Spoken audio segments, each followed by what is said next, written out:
Welcome to Peace Café. I'm Bruce Dayton. I'm Associate Professor and Chair of the Peace and Justice Leadership Program at the School for International Training.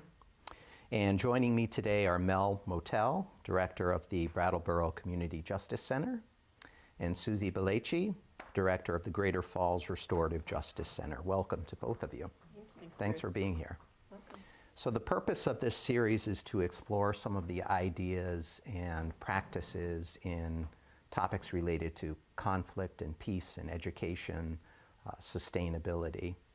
And restorative justice is a great place to start. I've been working in the field of conflict management and peace building for a long time, and have been really intrigued that right here at home there's such an innovative practice, this notion of restorative justice, that really represents an emerging and exciting field in how to help communities deal with wounds and an alternative to justice. But I imagine a lot of people watching today don't really understand what restorative justice is. So let's start there. Could you tell us a little bit about what restorative justice means, what it looks like? Sure. So one of the ways to think about restorative justice is as a bit different than how we deal with harm and crime in the criminal legal system, both in the United States and right here in Vermont. The mainstream legal system, when someone commits a crime, we ask the questions: who did it? Mm-hmm. So who's guilty? What the punishment should be, and we see it as a crime against the state. But in restorative justice, when someone hurts someone else, we ask what happened. So share the story about how we came to this point. Who was harmed? So we're looking at people, how people were hurt, and what needs to happen to make things as right as possible. And we try to really involve all the parties in dealing with that. So for instance, someone has a few drinks, gets into their car, backs into somebody else's mailbox and breaks the mailbox. We look at that as that was harm to a person and something that they own. And so we want to ask that person, what do you need in order to make things right? And when it makes sense, bring people together to figure out what needs are there, how to fix the mailbox, but also how to fix whatever other things came out of that situation. Yeah. So it sounds like storytelling is a big part of restorative justice, is that right? What is it about storytelling that is useful when you have people coming together to talk about some incident, some conflict that they've experienced? I think that people and relationships are so complex, and when we just break something down to a crime or breaking a rule, it's about a rule or a law. And when we actually bring people to share their stories, we learn about who they are, we learn about how they came to that point, and that's also how we can heal. Because if that person who got into that car after they had a few drinks and backed into that mailbox, if we ask them what was going on for you, we can find out potentially about the pain that's going on in their life or the problems, and figure out how can we heal that harm and deal with whatever's going on in their life. And we can also hear from the person whose mailbox got hit. So the person who hit the mailbox can really learn, wow, I maybe thought this wasn't a big deal, but actually this person doesn't have any money, they just lost their job. There's so much more to the situation. We actually get to hear people's stories and humanize the other person who's involved in the conflict. Or if if it wasn't an accident, if someone hit that mailbox on purpose, then we get to sit and ask why. And then we hear a backstory, which is, that's my ex. He called me a half an hour before, told me he was with my best friend, does this to me over and over again. I was enraged. I ran over there and purposefully crashed into his mailbox. The court doesn't care so much about those details, but we sit in circle and say, let's talk about those triggers for you. Let's talk about what comes up when that phone rings and you see it's him on the phone. What are you going to put in place? How can we help you think about? And she may say, well, it's never going to happen again, because that's what she'd tell a judge. But we sit in circle and say, if it were me, it would happen again. I would be re-triggered. Or you've shared a couple similar stories in the past. So let's make some plans about how to do this differently. So it's the storytelling not only gets at the why, but then the why leads to so what can we do to help or prevent this from happening again? One of the phrases that we use in our work is no more victims and no one is disposable. So if those two are thought as a pair, no more victims, then we do have to ask why. We have to make sure that that mailbox isn't hit again, or something worse, by getting the backstory and then helping with a plan around that. What other recovery things do you need to put into place to heal what's hurting or broken in there? And we do ask those kinds of questions. And then also, no one is disposable, meaning we're not going to lock you away. You're going to come right back home. So how do we welcome you back home, but with some conditions? There's a lot in there. I think it might be helpful to be able to picture what this looks like. So you mentioned circle a couple times. So what does it look like if somebody agrees to be part of a restorative process? Who is in the circle? Where is the circle? How is the circle managed? How do these stories come out in a circle? Well, it absolutely depends on the situation, but I can give an example of what that might look like. I'm thinking of something that happened, and we see this frequently, where somebody will be asked to not come back, or told not to come back to a store because they've created some kind of disturbance or maybe stolen something. And one of the things that we can do at the Justice Center is actually help the business owner and the person who was told not to come back to have a conversation about what happened, so that that person might come back. And so when we've done that, that can often look like those two parties coming together, the business owner and the person who was told not to come back. We ask if they have any support people that they want to have with them, so it can look like a very small group.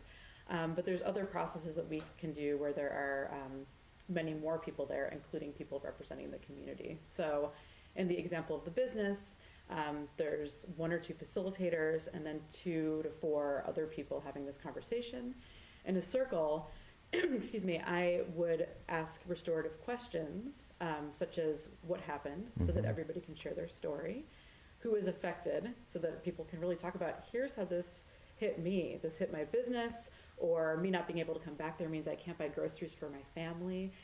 What's going to assure us that this isn't going to happen again? So the person has said, well, I've done this work on anger management, or I'm in recovery.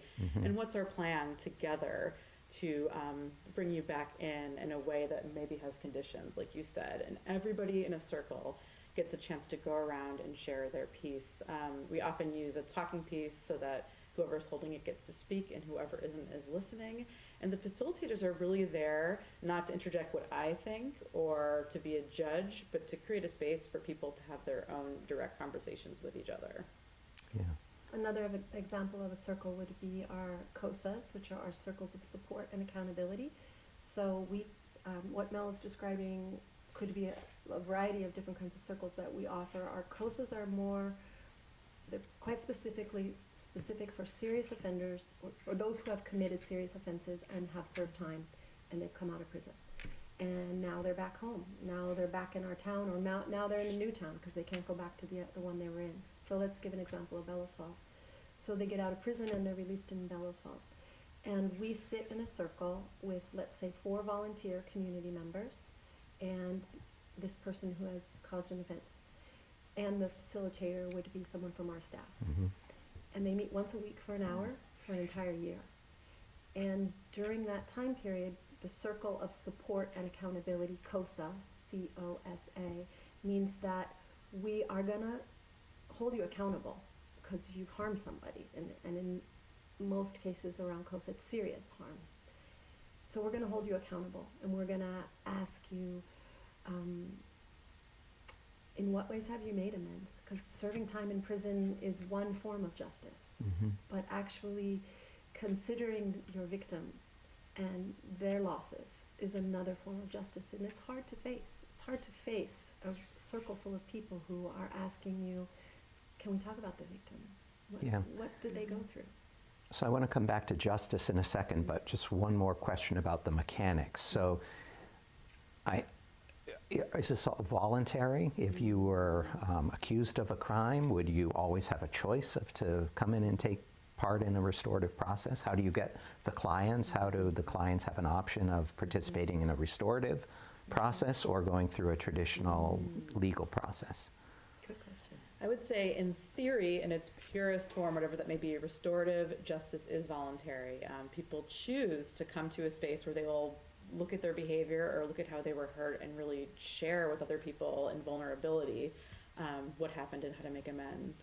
And in some cases at our centers that's true, but in other cases it is actually a limited option given to people who have committed certain kinds of crimes. So often for some lower level offenses, such as certain retail theft offenses or leaving the scene of an accident or unlawful trespass, people will go to court and be given the option of either paying a fine or coming to our centers to have this kind of restorative process. And so it is voluntary, but there's a pretty limited choice there. So the way that it plays out in our Vermont system, which is statewide, is a little more limited in terms of choice.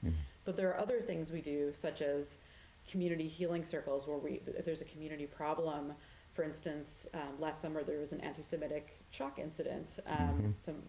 Someone wrote some pretty terrible things about Jews and chalk, and we hosted a circle where people who wanted to could come and process how that made them feel and what they wanted to see happen. And everybody came there because they chose to be there for that conversation and wanted to be a part of that healing process. So we do have a range at our centers.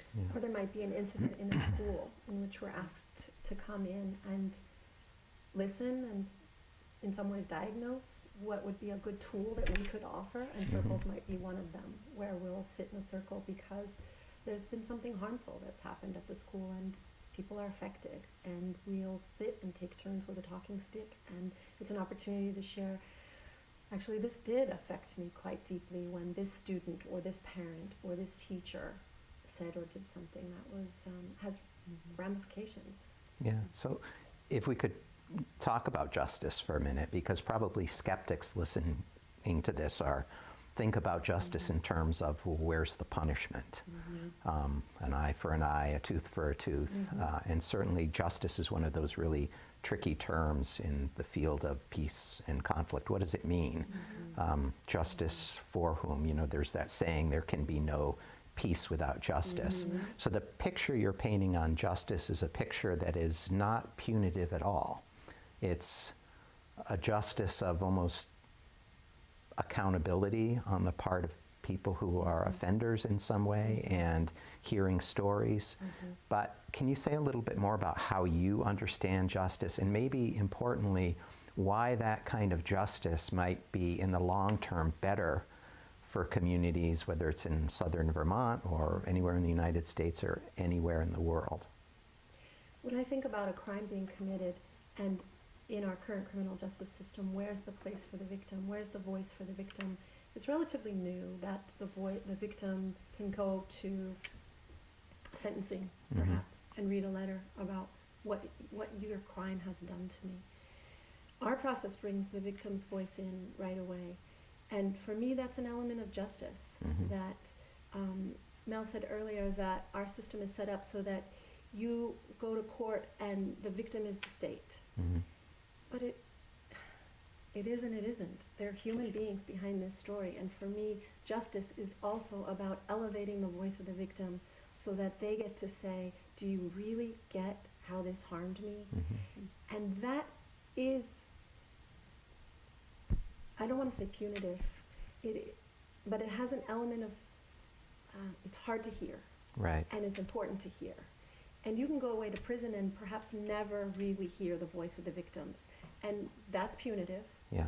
But echoing the voice of the victim and feeling like, wow, I get it. I get what I did to you. Yeah. And I want to make some changes. It comes from somewhere within that intrinsically now, I've heard you, I've seen you, you're real, you're human, and I get it. And there's a form of justice in there. I wonder if you could say it better than me, Mel. A couple of things come up for me. One of the things is with restorative justice, to me, justice is about needs. In many kinds of justice, I think justice is about needs. Economic justice is about making sure that every person has what they need economically. Racial justice is about making sure that people of color get what they need, the same way that white people historically have been able to get what they need and more. And so with restorative justice, there's this idea that when somebody hurts somebody else, very rarely does someone wake up in the morning and say, you know what, I am going to go out there, I'm going to go into my elementary school classroom and really be mean to kids today because I want to do that. There's something going on for that child. Often there's trauma going on, there's abuse going on at home, and what they are needing is attention. or connection or to be seen. There is something going on underneath, and we see the same thing with adults. From when someone takes bread from the store, sometimes it's a need, is a real need for food.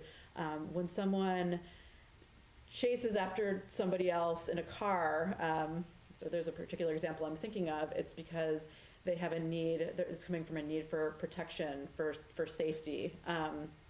So with restorative justice, we're looking at where are those needs coming from, whether it's the person who did the harm or person who was harmed, the victim, and how do we make sure those needs are met, including what the result of a crime.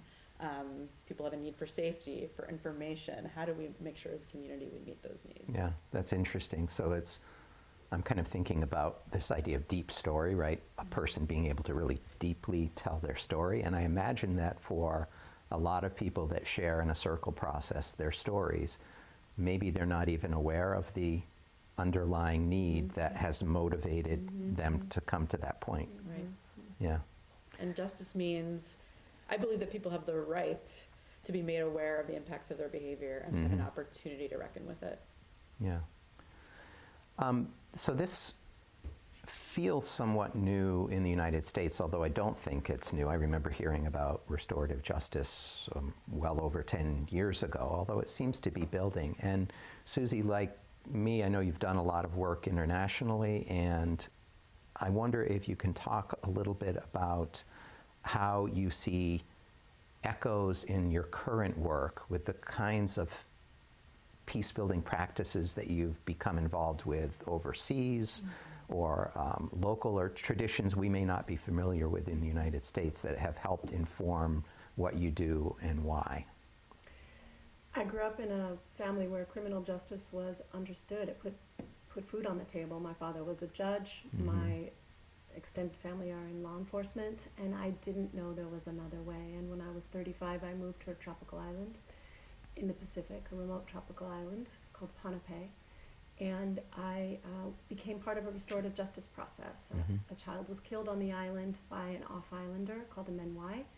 Menwai is the name for off-islanders. So all of us off-islanders were considered offenders of that incident, whether you call it a crime or an accident or a painful occurrence. The child died. And we all Menwai had to take a week off from work to be a part of a ritualistic process of healing. And I barely knew that man who killed that child. But my own partner had to say, my wife, to the family, my wife and I, we are sorry for what we did to your family. I am sorry for what I did to your family. And that was new to me. And during that week, we had to present ritualistic foods. We had to be part of the process of healing for that family, but also for the offender, because he was also in a lot of pain. We presented reef fish and pigs and coffee and tea and sugar, and we sat all day listening to prayers and speeches in a language we didn't really speak well. At the end of that week, and that man became part of that family, and for life would be part of that family. So something was taken from them, and something was also offered back. When I left there, I wanted to study restorative justice, specifically indigenous restorative justice practices. And so I went to SIT, I got my master's degree in conflict transformation, and then began my peace-building career around the world studying indigenous practices. And I worked in Rwanda and in Iraq and in Palestine and studied and learned those indigenous practices. And when I came back to Vermont, I volunteered at the Restorative Justice Center, and I saw a lot of similarities. And a year and a half ago, when I became the director in Bellows Falls, I saw quite a few dissimilarities. And one of the things that is similar is local folks sitting in circle and being truth tellers. That I saw in every single incident. Also, bringing who and what you are. That I saw in every incident. You don't have to be an expert or a legal scholar. In fact, no one's excluded from these circles. If you want in, you're in. There's training, and there's training in the other circles as well. But the idea that you have to be some sort of elevated judge Mhm. is not a part of our process, and it isn't part of the global processes I've seen. You're just an ordinary person. The other part that I see in all these local indigenous practices around the world and in Bellows Falls is that it's free. Mhm. And community members are not paid to sit in these circles. These are our brothers, our sisters, our neighbors, and we sit in circle because we care and because they're going to be a part of our community anyway. So this keeps our community safe. What's dissimilar is that when I came to Bellows Falls, there was no coffee. There was no food. There was no prayer. There was no offering this up to God. And those dissimilarities that I'm seeing, I'm also trying to figure out how can I bring in some of those indigenous practices that I see, because I think food is really important, Mhm.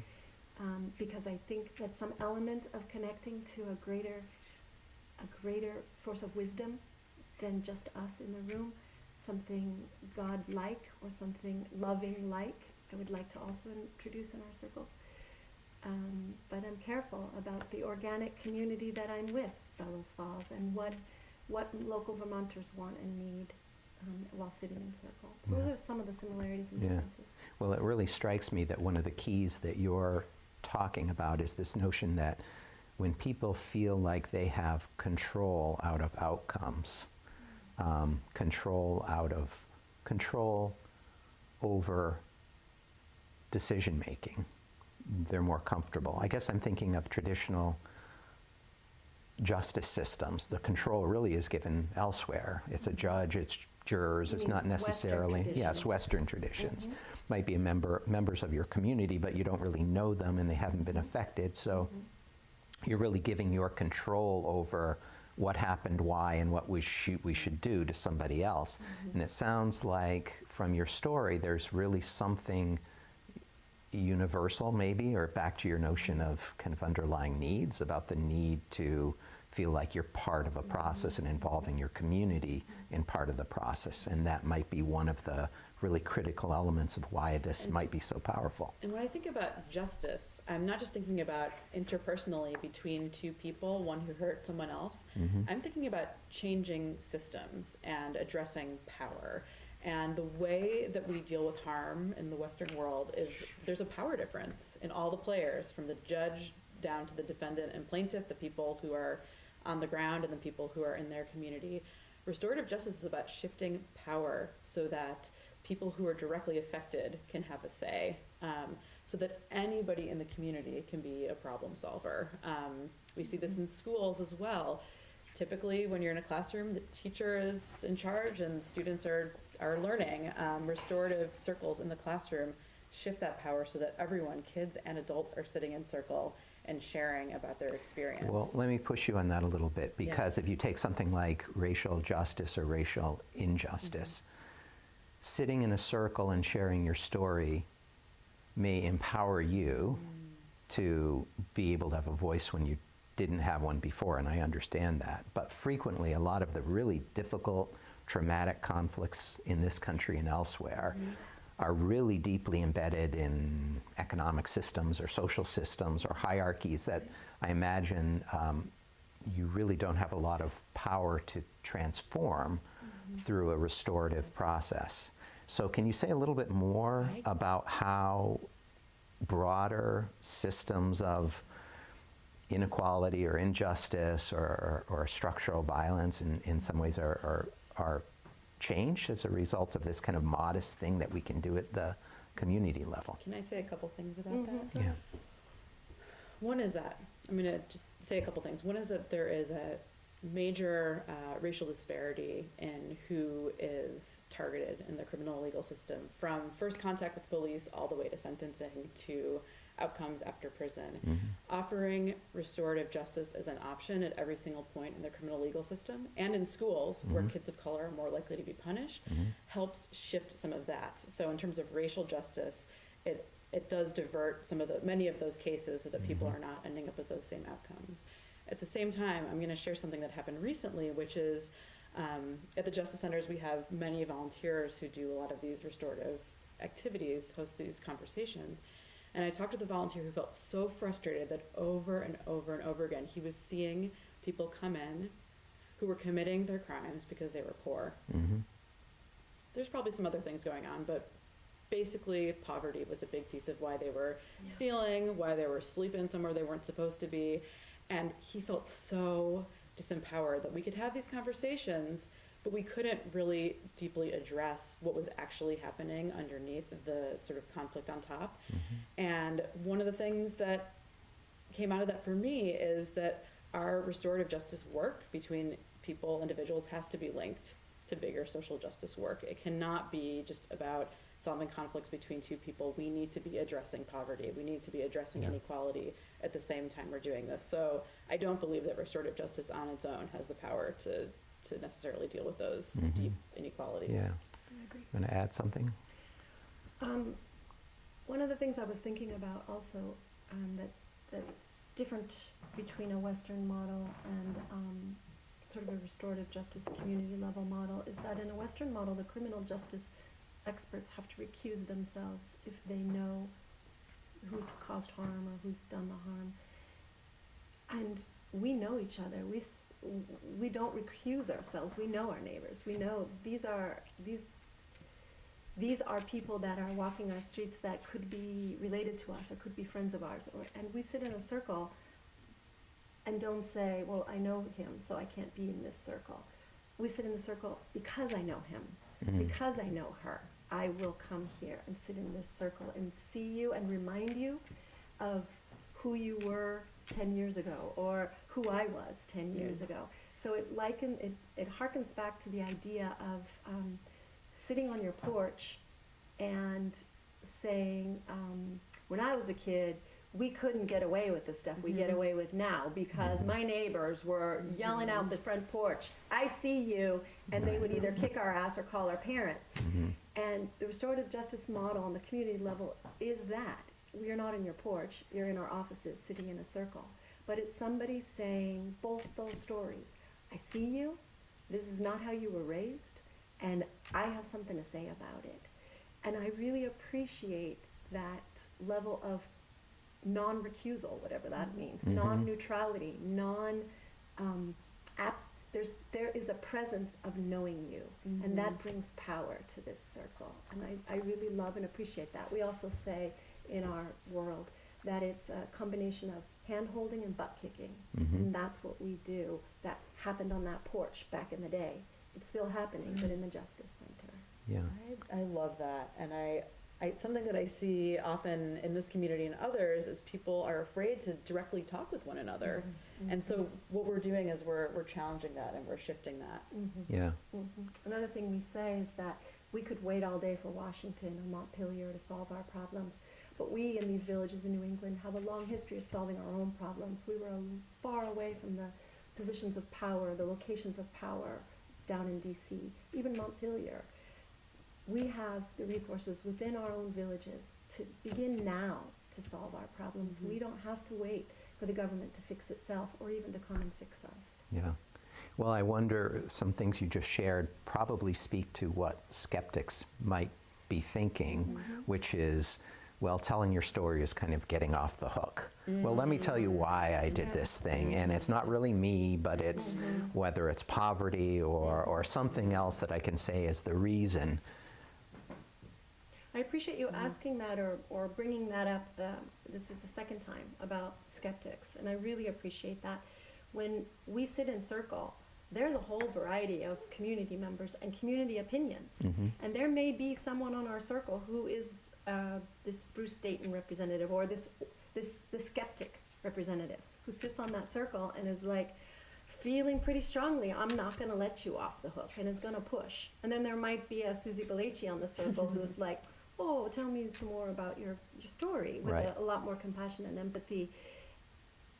The power is in the combination of those folks. When we sit in a circle, we've got all the walks of life sitting in that circle, and some of them are going to be, I'm not going to let you off so easily. Right. So we have about 2 minutes left, and I guess I wanted to shift to kind of a question in my head, which is, this is really compelling, and it's exciting, and it's almost a picture of what our communities could be like in a very different model of solving conflicts, managing trauma, getting people talking. It really sounds wonderful. And the question in my mind is, why aren't we doing it? And what are the barriers that you see? And for people who are listening to this, if they're intrigued, what are the things that they could do to help find out more or to build energy around this form of practice? I can speak about what they can do. Why don't you talk about barriers? Well, a couple things. One is, one barrier to doing restorative practices is because, as we've talked about, we are in such a punitive society here. It is deeply woven into the fabric of our country, and it reflects itself in the systems that we have set up to deal with harm. So it's a really big task in terms of changing our whole way of thinking. And it's also inside of us as individuals. I know that even for me, who's thinking about restorative justice all the time, if someone cuts me off in traffic, I get angry. I have all kinds of judgments, and I want Revenge. or, to have an angry conversation with that person. And so even I have to notice those times when I'm being punitive in my own mind or in my actions, and just notice, and then say, how could I handle this restoratively? So it's changing things on a system level, and then looking inside myself at what are the points when I get triggered to do the punitive thing. Yeah. Those are a couple things that come up for me. So it's a long project that's about our communities and our society and about us as individuals, all connected. Yeah. I think another thing is that I try to think about it practically, that to imprison someone in Vermont is $50,000 a year. So, yes, the let's throw them away and lock the key, throw them away and throw away the key, lock the door. Right. Yeah, great. And then you got to pay for it, and you got to pay for him or her for a female inmate. It's $80,000 a year. So you're going to sit there for her you're going to pay for her to sit there for maybe 8 years, 10 years at $80,000 a year.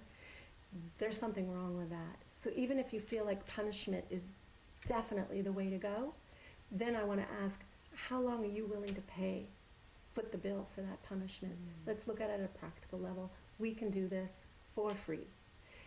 And it brings down recidivism. So once they get out of prison, they sit in circle with us.